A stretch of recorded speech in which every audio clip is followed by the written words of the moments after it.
Hi everyone, welcome back. Sorry I'm running late tonight, guys. I'm just going to load our video and our comments. It'll just take me a second. And I'll give everyone a second to come in.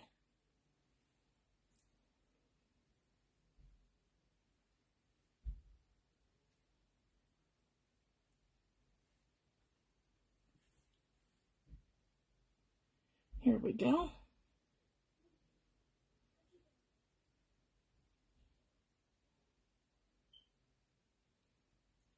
It's just taking a second to load.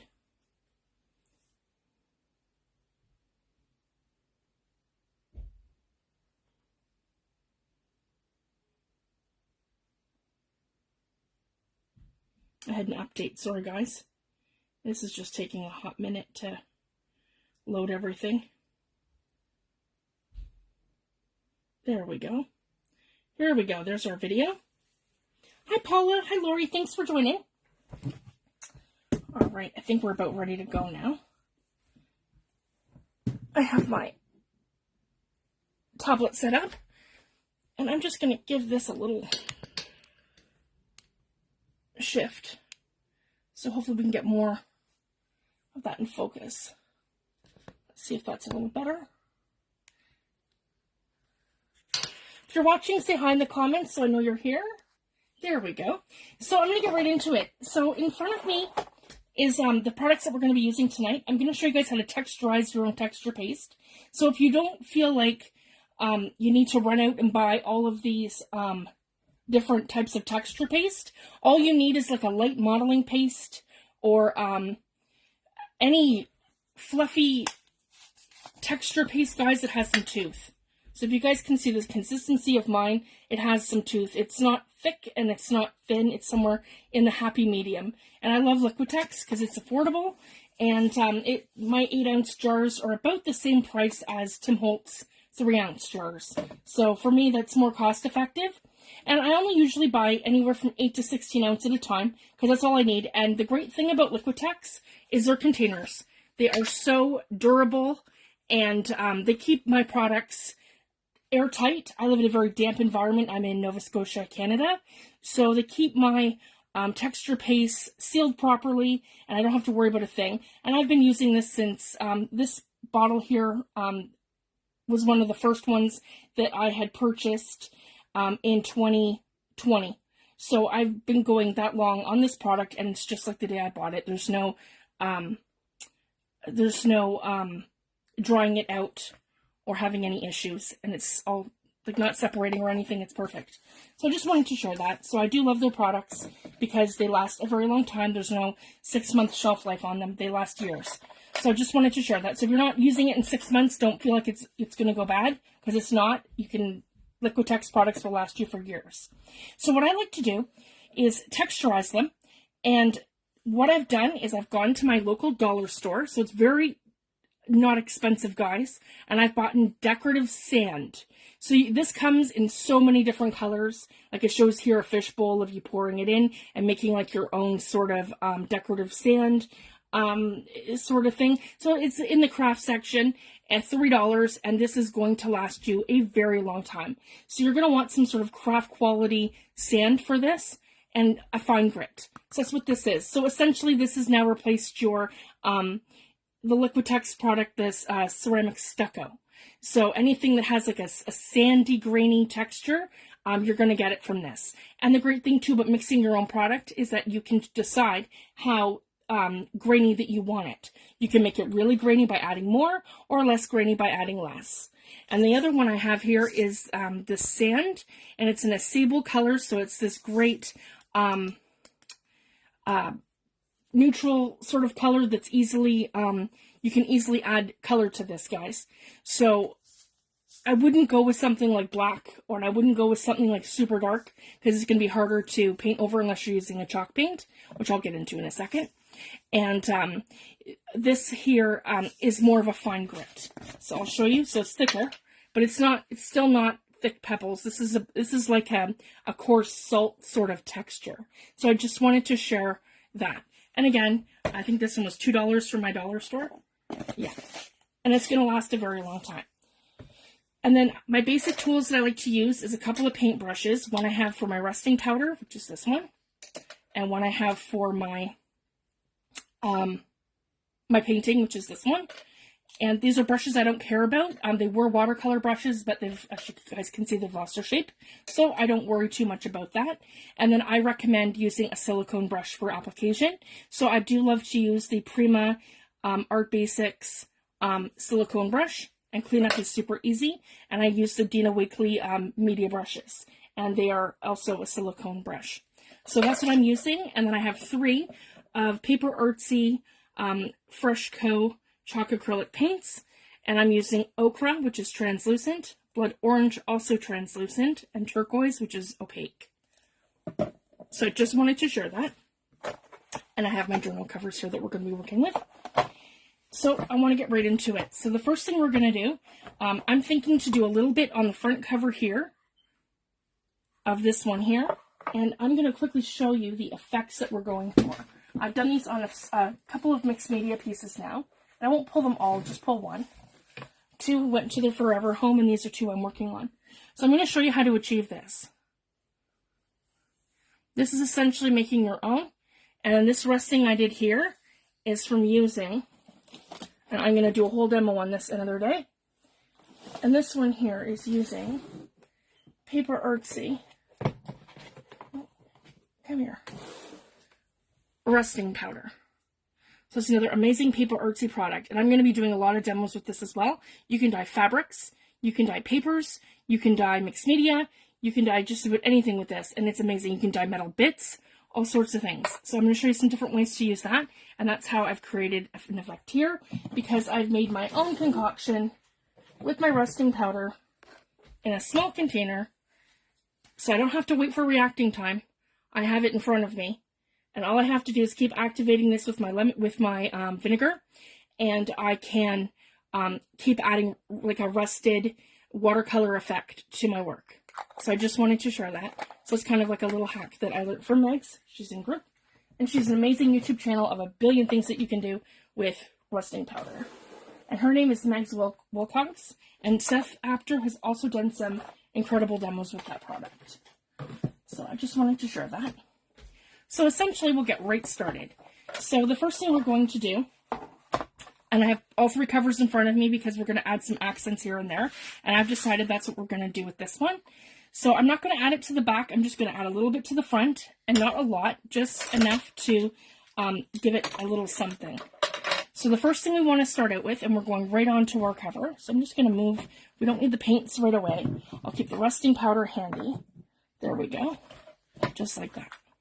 So we're going to open up our liquitex. We're going to come right in with our silicone brush. So I'm just going to go ahead and I'm just going to scoop some. And I'm going to just put this down essentially into like a blob. So I'm not worried too much about anything just yet. I just want like a blob here. And this is where I'm going to mix out my paste. So the first thing I want to do is start out with my coarse texture. And the reason I'm doing this is because for the rest, it's going to have coarse texture where you have the most amount of rusted effect. And then it's going to leak out into a more of a grit. And that's where we're going to add the textured sand. So in this little bit, this is where I want to add all of my coarse. So that's probably good. Right about there. And then I'm going to go ahead and I'm going to mix that in. So I get that all mixed in. And we're creating like a 3D effect. And the great thing about this texture paste is it's going to dry.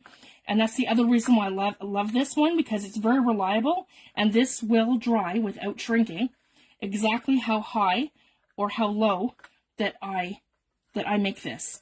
So essentially here, I want this little piece to be like a big area of where my rust is going to go.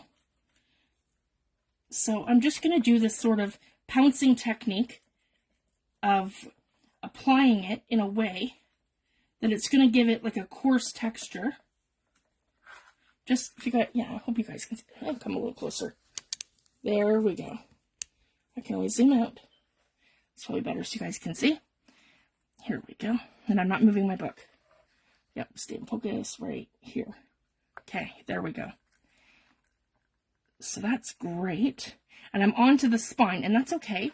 And then what I want to do, so I have this area here that's sort of like, it kind of starts out as a blob, if that makes sense. So if this first area looks like a blob, that's pretty much what you want. Just like that.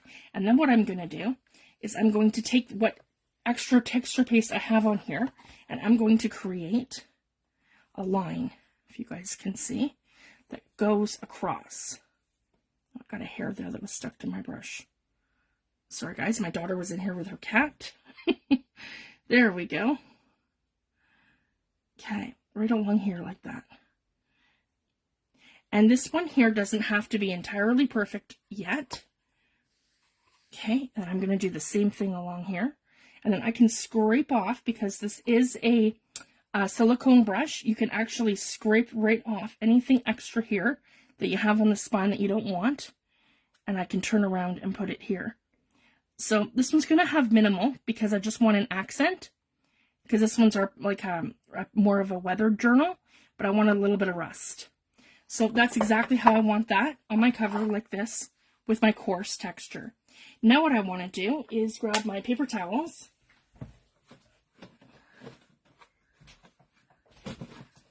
Here we go.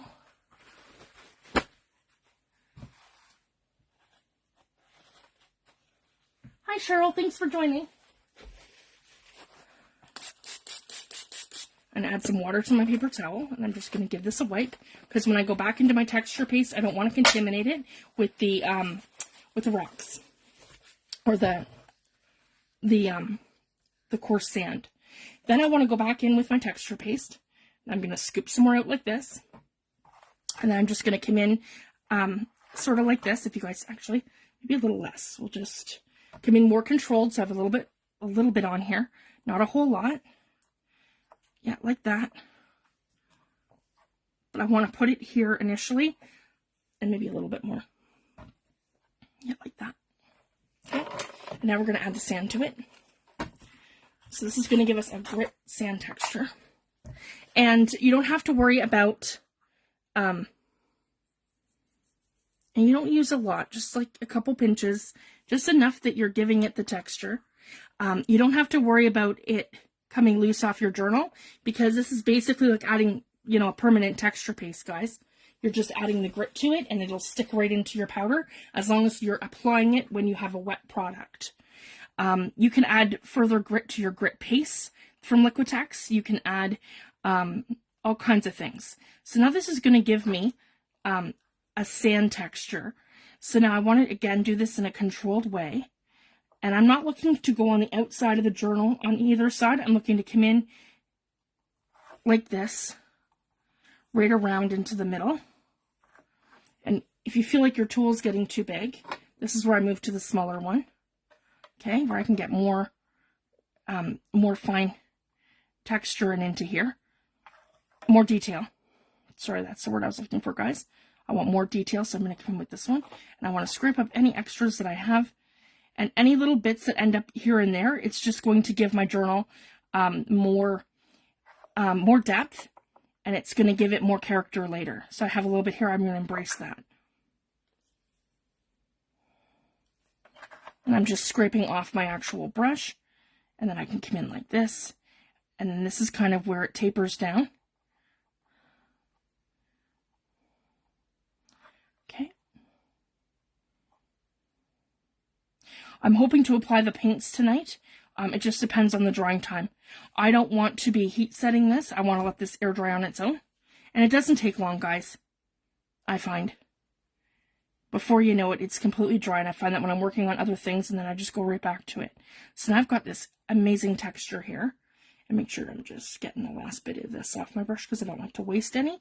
And it's okay, because I can always add some more. And then if I feel like I don't want to contaminate that either. Actually, I might have enough here. Let's see. Scrape that off. And then, so this goes from being a coarse texture, now it can be a finer texture when you just get into here and go down. Just like that. Right along here.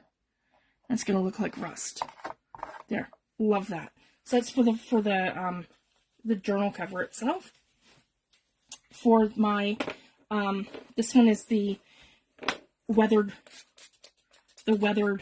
sort of journal, and I have like a seashell to go on the front of it. It's all weathered and old. Okay, so that's the first one. This is just how to add an accent. So I've essentially done it just like that, where it's just an accent. There's nothing on the back. And then if you make a mistake and you've added something, you can just, as long as it's wet, you can wipe it off, and it never happened. There we go. So that's our front. We're gonna let that dry. So I'm gonna put this one aside for here. Oh, and the other thing, and don't worry about like sealing your products right away, because they have literally, I think it's 23 or 24 hours they have to sit open before they actually start to dry out. So I just wanted to share that too, because they are amazing products. Okay, so this was a cover that I told you guys is a hot mess, and it is.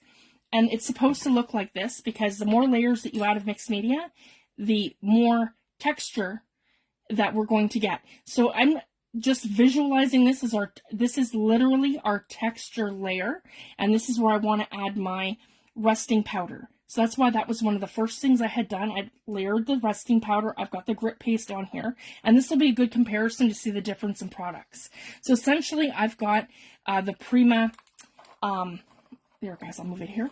I have the Prima effects paste here. So what I now want to do is come in, and I'm going to do the back cover like this.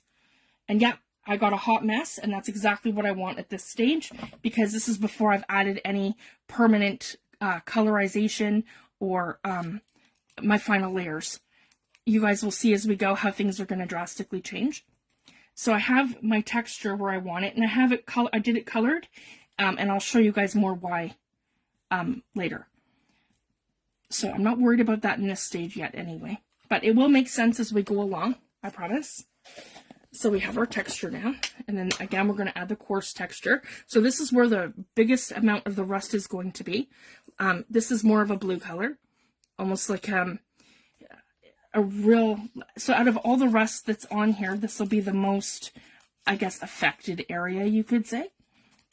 So that's how we create that effect, by adding this coarse sort of texture to it. Okay. So let's get this down, and I'm thinking this should probably be a bigger area. I want to do most of this cover, like not the whole entire thing, but have it like, yeah, come right out. Here we go. In a bold sort of way. So I don't mind that it comes all the way down like this, and then goes small here. So by doing it different ways, you're going to get different effects. So this is essentially my most affected area. And I love these little sputter marks, because it will dry like that, where I'm getting any bit of texturization that I put into it additionally to the to putting the grit down. There we go. Just like that. And then you get your fingers in there too. It's no big deal. Okay. I only use, these are all water-based products, so I don't have to worry about any effects that they're going to have on my hands. The only product really that I wouldn't get my hands right into is Tim Holtz alcohol inks, just because those are really bad for you. Like really bad for your skin, and they're not good to breathe in. So they're not something that I recommend putting your hands in.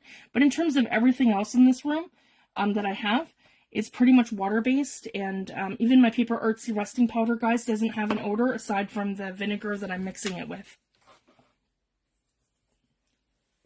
It's not like a strong sort of chemical, and it is, guys, it's a powder, and you just add it to vinegar, and that's what you smell, the vinegar, and it activates the powder, and it makes it look like, it turns it into a faux rust, and it will rust your metal bits and anything. I wouldn't expose yourself to it like long-term, like having your hands in it, but like short term, I've never had an issue. And it doesn't, and I'm very sensitive too, guys, to smells and chemicals and different things. So I'm just sharing that I haven't had any negative experiences with any of that. So that's always a good thing, right?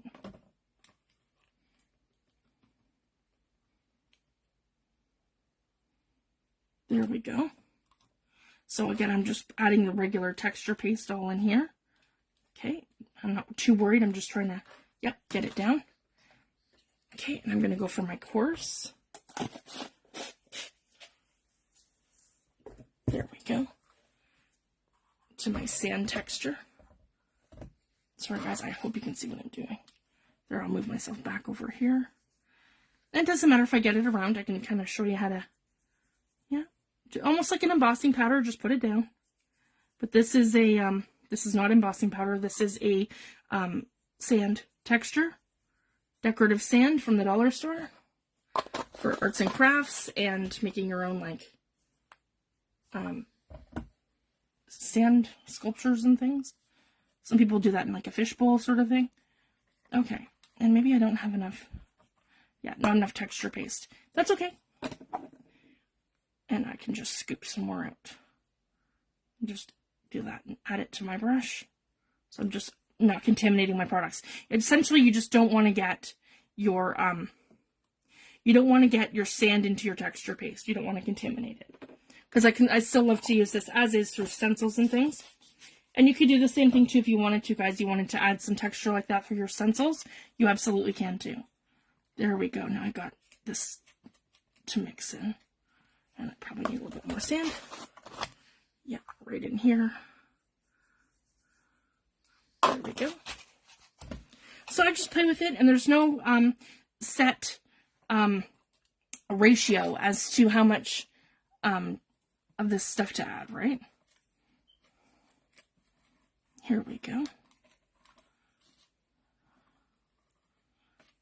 And I want to get right in here, like that. Here we go. And then I can scrape it, see? There we go.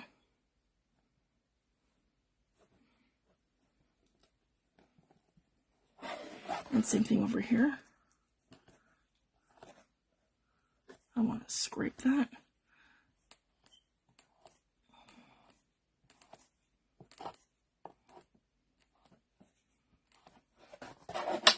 There we go. And then I want to come in with the small one. And this is where I can add some more of my texture in. Here we go. So I recommend having a silicone brush. I find it the easiest way to apply it. And it's also great for texturizing. So I could do it like in big spurts like this where you're texturizing it, or like in this case of doing like the rust effects. I love using these small brushes from Dina Wiggly. They're amazing. There we go. And same thing here, just a little pouncing motion.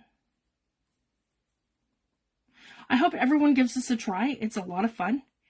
And you don't have to use the paper artsy paints like I'm using. You can use any paints. You essentially just need a blue, a yellow, and some kind of a blood orange. With like a reddish tinge. Like a reddish tinge to it. Okay. Here we go. And I'm thinking, just keep pulling it down. Just a little bit there. And there we go.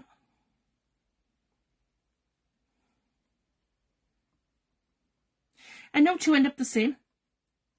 I find that too, guys. All these different ones that I do, they all end up different. It's like anything. And the more you practice at it, the easier it gets. And then if you feel like you got a lot hanging over your edges, I just do one of these with my finger. I hope you guys can see that. Where I'm just coming up like that and pushing it in. Because I want it on my edge, but I also don't want it on this side of my book like this. There we go. It's like a controlled sort of technique. There we go. And I'll do the same here. Where I'm just scraping off excess like this. And then I can just push it this way for more texture. There we go. So that's our second one here. And that's our end result. Like that. And this one here we've done like this. And I don't think I'm going to add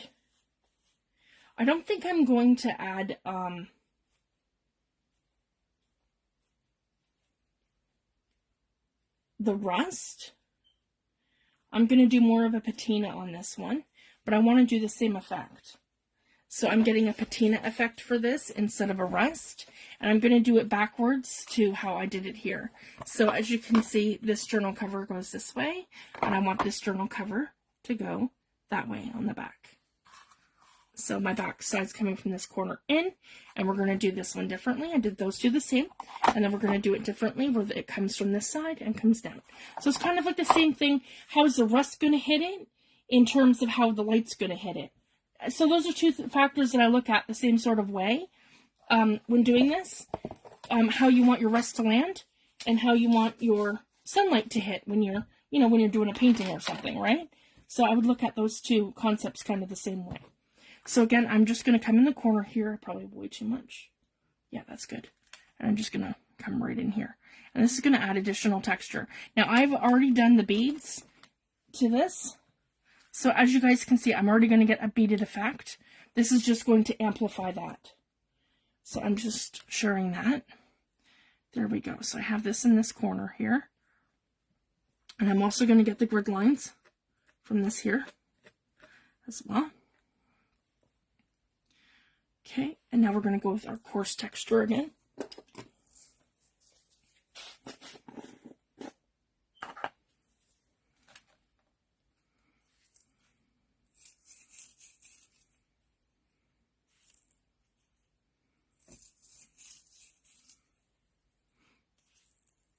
And these are very inexpensive, guys. $5 for both products from the dollar store. And you can use any.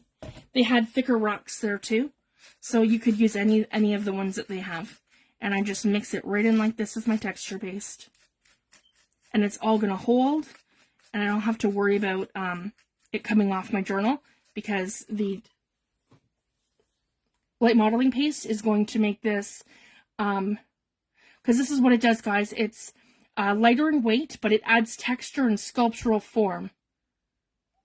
So this doesn't shrink when it dries, and anything that you put into it, it'll cling to it and hold it like a glue.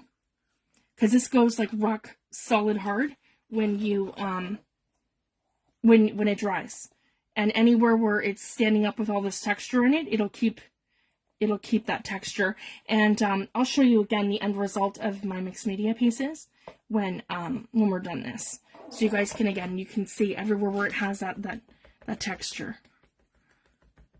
So again, I want to kind of, we'll go back in with the small tool. Here we go. Because I want to add the more fine details. So guys, I hope I'm in focus. Okay, so again, like this. We're kind of coming up the side of the spine. Just like that. There we go.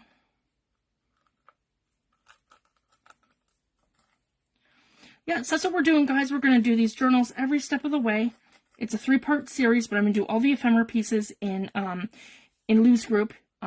She asked me to do an ephemera series, so I'm going to be doing that there, where I do all my ephemera pieces in that group. I mean, we've pretty much done them to death here, so I'm going to do them there, but they will be available on my YouTube channel. So if you want to subscribe to my YouTube channel, you won't miss any of the videos that I do. Whether they be in group or in somebody else's group. So I just wanted to share that. And I'm live in her group on Tuesdays, and I'm going to be resuming those videos very soon. So once I get the journal covers done, I'm going to start that, and then we're moving on to the Paris journal here. So I'm going back to my Paris journal, and it's going to be a group journal. I have so many beautiful things that everyone has made me. The beautiful things that Jan just sent me, and I've got so many. I've got some from Leslie and all of our lovely people in group that I just love, and I'm going to be adding those all to my journal. And I used 2 digital kits, my Paris journal kit and Teresa's Paris journal kit. So we're going to be finishing our cover, and we're going to be making making that here with all of our ephemera stuff. And then I also have the new collection from Lorna Taylor at Taylor Made Journals, and from her collection with Creative Expressions, her stamp and stencil set with her papers. So I'm really excited for that. So that's the next thing we're going to be doing after this.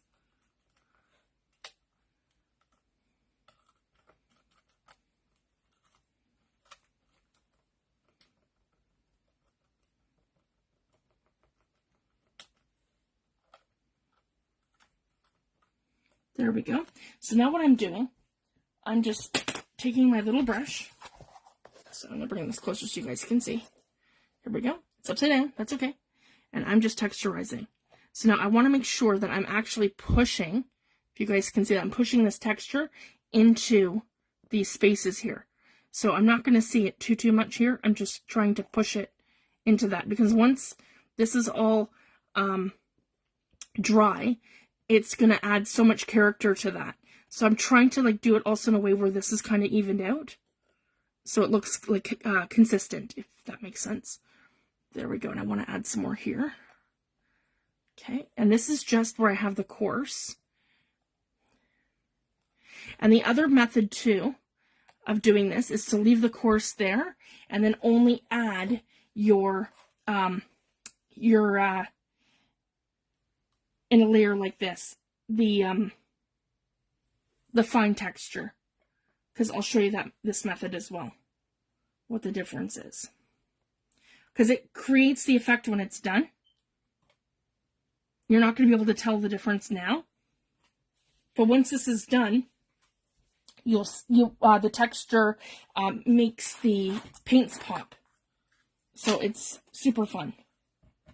So again, I just want a little bit, and I'm going to come in. It's going to be like a controlled area from here in through here.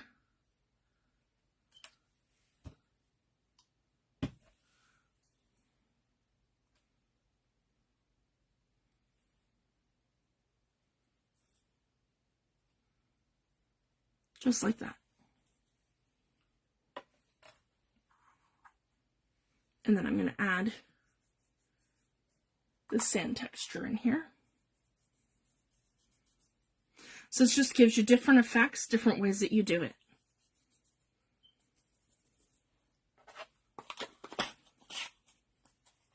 So essentially, instead of spending, I would say probably $60 some odd on the 3 products from Liquitex, you get away with this product and then using something like these from your dollar store to create your different textures. And it also gives you a different effect than the actual pastes do. It's more gritty, because this is a very gritty texture. Even my grittiest of texture pastes aren't this gritty. I would say that grit paste is more like your sand paste, but it has like a ceramic tile sort of feel to it. You know, that grit between a ceramic tile? That's more the consistency of it. This is actually something different. It's more granulated. So that's why I'm loving the difference. And then again, just by creating a tier of the different products, you can create different layers. So I just wanted to share that, because you could use those as well and create different layers. I'm only doing the 2 just to show you the difference when you go gradually from thick to thin. And you could do that absolutely. If I wanted to, I could go in with grit paste and do the grit paste in between doing the section of the sand texture for a more gradual like a tear down. So I just wanted to share that. So then now I have more of this sand texture in here. I'm just going to keep going. And then maybe add just a little bit here. Like that towards the top. And fill it in. And then we have this brilliant texture all here too. So then we're going to get the effects of all these different things once we start adding paint. It's going to be a lot of fun. There we go. These covers are coming along really great, and I'm super happy with them. There, and that's how I would do that. So then this is not for the front, this is for the back. So then that's the back side of our journal like this. So I'm super happy. We've got our texture all on there, and it shows like a gradient gradual all the way down. And then again, I can come in and fill in anything that I feel like needs filling in. Yeah, just like that.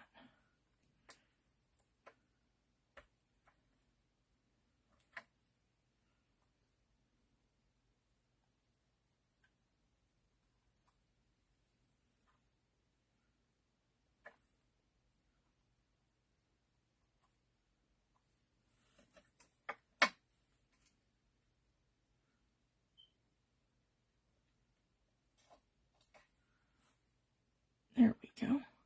I'm just pulling off my brush that I have here, just so I'm not wasting anything either. And that's a great thing about using multiple brushes and tools. You just start pulling them off. And I love this small one because it gives me so much control, where I don't get that much control with the other one, the big one. And same thing, guys. I'm just going to start pulling it over and pushing it. Okay, just like that. Yeah, we're good to here. And same thing here. And I don't mind if I get a little bit on the cover. That's fine, because that's just going to be painted over anyways. Alright, so we have this one. So I'm super happy with that, and I'll get these out of the way. That is our texture paste all done. So I'll show you them. And then I will show you what I mean by the journal covers. I just want to get the texture paste off of my tools here, just so it's not miserable to get it off later. So that's what I do. Just a bit of water on a paper towel, and then I go ahead and clean them. If anyone's got any questions? Hi Judy, thanks for joining.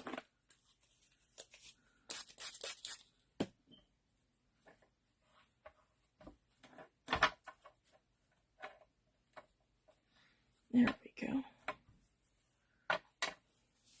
So this method applies to your journal covers, mixed media pieces, anything like that. And this is one of my favorite techniques for adding rust.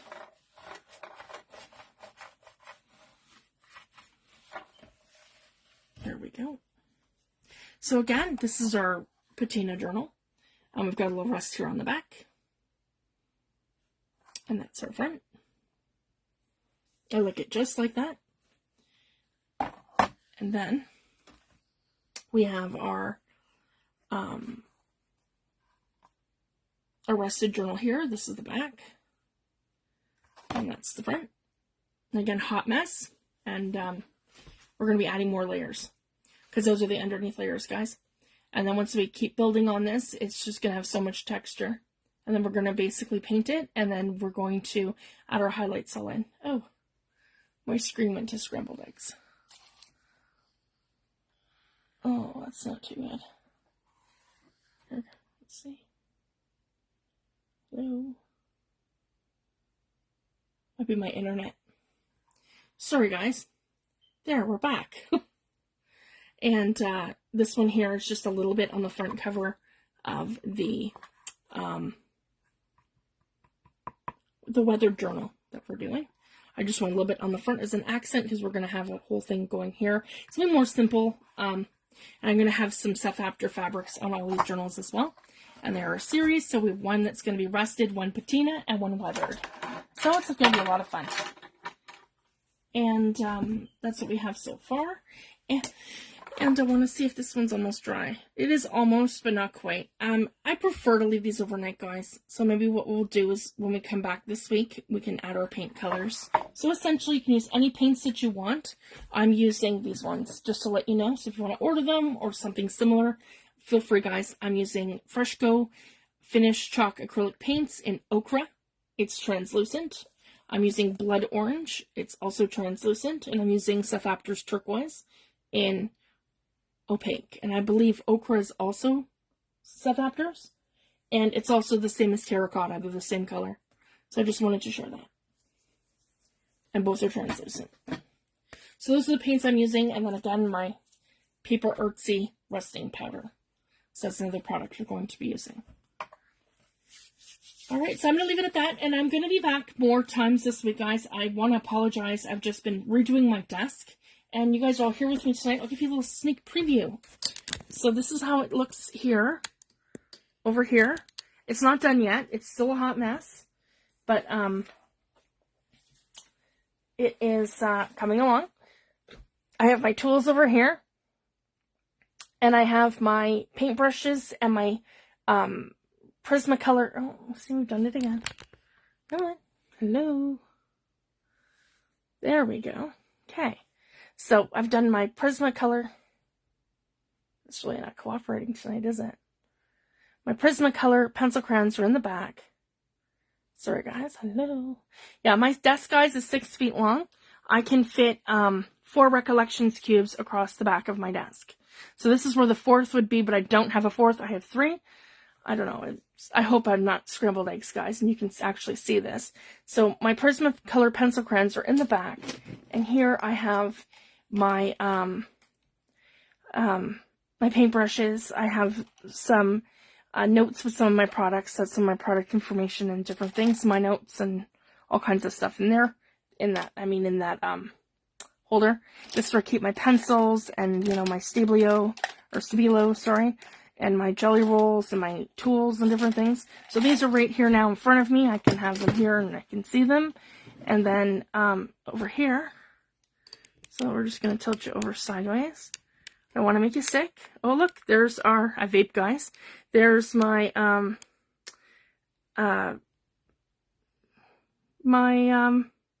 comments so I can see them.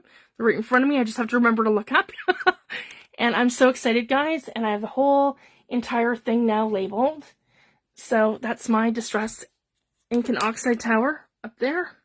I have them all, as you can see, except over here between ground espresso and walnut stain, we have our new color coming, and I ordered it today. So I'm so excited.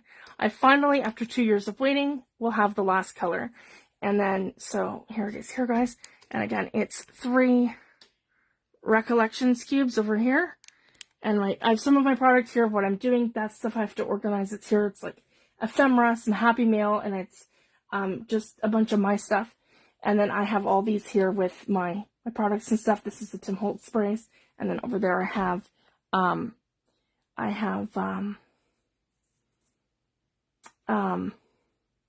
paper artsy paints. In here is more, I moved a lot of my product in here. And then I'll have more room for more product in here. So this is kind of more like tools now. And stamp pads and things. I love this. This is one of my favorite things. And it holds my archival inks and my gilding waxes and things. And then I have my Peeble gilding waxes all in here. Yeah, there we go, in the back. If you guys can see. Yeah, there we go. Here in the back. And my grunge paste by Paper Artsy. And all kinds of stuff. So my mixed media stuff's kind of here. My planner's in there for now. Some of my important things. I haven't put Jan's journal up with my other ones yet, so I put it here for it to be safe while I'm still working on all this stuff. So that's kind of where I'm at. And I've gone through some of my papers and my group sharing wall. It's a work in progress. And then how I had it the other way, where I had all my stuff over here, it now lives all in that very far corner over there. My stencils and my my tags and my stuff and just the products I use constantly, like my ground espresso spray. I have Vintage Photo up there and Seth Apter's coffee. Those look my go-to. My pressure tool, my bottles of water and vinegar, some of my, like my gesso, and actually this one here I keep up there too because I use this quite a bit now. So that goes up there.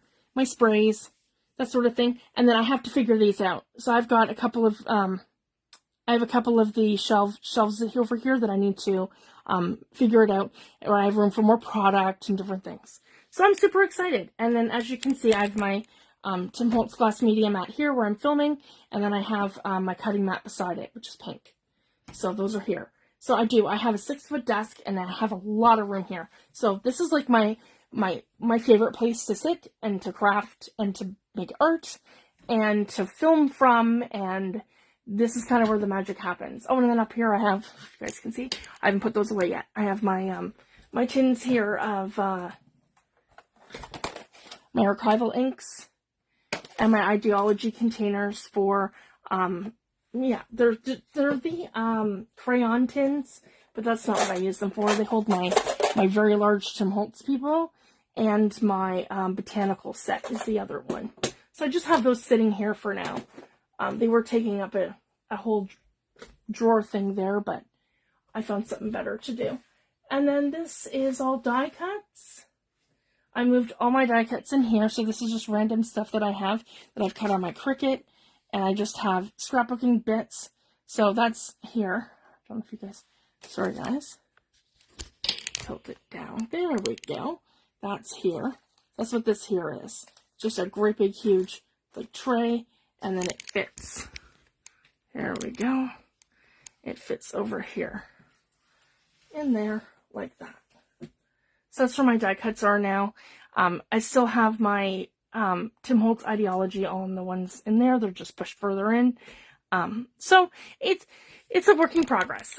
So I'll, show you guys what it looks like when we're all done. But I'm super happy, and I can already access everything so much better. I was constantly bumping my inks over. My cat was trying to climb my distress tower every time he came in here, and I have ink pads all over my floor. So this is just going to be better. It's up and out of the way. The cat can't really get to it now, so it's perfect.